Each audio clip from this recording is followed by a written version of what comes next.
Inspector पूछ लिया मुझसे। देखिए, नमाज में अगर कोई वाजिब छूट जाए तो भी सद्दा साहब है, किसी फ़र्ज़ या वाजिब में ताख़ीर हो जाए तो भी सद्दा साहब है, और एक रुकन को छोड़कर दूसरे रुकन में आप मशगूल हो जाएं तो भी सद्दा साहब है। मैं इसकी मिसालें दे देता हूँ। मिसाल के तौर पर सूरह फ़ातिहा के बाद पहली 2 रकतों में, फ़र्ज़ की रकतों में सूरत मिलाना वाजिब है। अगर आप नहीं मिलाई सूरत आपने भूले से, तो आप सद्दा साहब करेंगे, नमाज अदा हो जाएगी। अत्तहियात आप भूल गए तो भी सद्दा साहब से नमाज अदा हो जाएगी। और ये तो है कौन से अरकान आप भूल गए, ठीक है ना, यानी जो वाजिब आपसे छूट गया। वाजिब या फ़र्ज़ में ताख़ीर से भी सद्दा साहब वाजिब होता है। मिसाल के तौर पर आप सुन्नत मुअक्कदा पढ़ रहे थे, 4 सुन्नतें जो ज़ोहर से पहले होती हैं, या वितर पढ़ रहे थे, या फ़र्ज़ नमाज़ पढ़ रहे थे।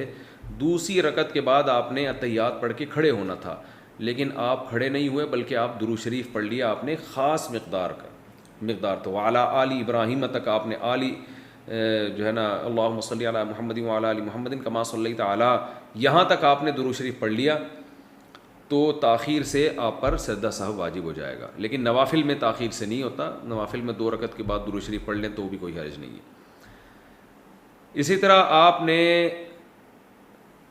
तीसरी रकत के बाद खड़ा होना था, लेकिन यानी इमाम के पीछे आप नमाज़ पढ़ रहे हैं, इमाम ने सलाम फेरा, आपकी 1 रकत बाकी थी, आपने खड़े होना था, लेकिन आप खड़े नहीं हुए, बल्कि इमाम के साथ आपने सलाम फेर लिया। तो सलाम फेरने से क्या हुआ है कि आपको जाना चाहिए था क़याम में, लेकिन आप वो रुकन छोड़कर एक दूसरे रुकन में चले गए, और अस्सलामु तक आपने सलाम का लफ्ज़ अपनी ज़बान से निकाल दिया, तो भी आपको फिर आखिर में सद्दा साहब करना पड़ेगा, क्योंकि 1 रकत आपकी बाकी थी और आप सलाम फेर लिया आपने, तो एक रुकन छोड़कर आप दूसरे रुकन में मशगूल हो गए।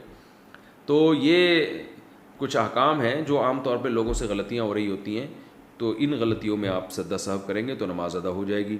और अगर आपने नमाज का कोई रुकन छोड़ दिया तो फिर सद्दा साहब से नमाज नहीं होती। मिसाल के तौर पर नमाज के बाद आपको आखिर में याद आया मैं तो रुकू किया ही नहीं है, नमाज के बाद याद आया, तो रुकू छोड़ना तो एक फ़र्ज़ छोड़ दिया ना आपने, रुकन छोड़ दिया, तो उसकी सद्दा साहब से तलाफ़ी नहीं होगी। या नमाज में तरतीब उलट दें आप कि रुकू आपने छोड़ा तो था, लेकिन सरदे में जाके याद आया कि मैंने रुकू नहीं किया है, तो फिर आप खड़े होंगे, दोबारा रुकू करेंगे, फिर दोबारा सद्दा करेंगे। तो ये तरतीब जो आपसे चेंज हुई है ना, इसकी वजह से भी आपको सद्दा साहब करना पड़ेगा। बेहतर यह है कि बहश्ती ज़ेवर जो किताब है मसाइल की, जामिअतुर रशीद वालों ने छापी है तस्हील बहश्ती ज़ेवर के नाम से, वो किताब आप घर में रखें। उसमें रोज़मर्रा के नमाज के, रोज़े के और बहुत सारे मसाइल उसमें हैं। उलमा कहते हैं कि एक ऐसी किताब है जिसे पढ़कर आप नीम आलिम बन जाएंगे, यानी बेसिक मसाइल आपको मालूम हो जाएंगे। अल्लाह ने उसको बहुत मकबूलियत अता की है। वो किताब आप घर में रखें और वो अपने मुताले में रखें, तो इंशाअल्लाह ये रोज़मर्रा के मसाइल, नमाज के, रोज़े के, ज़कात के आपके हल हो जाएंगे।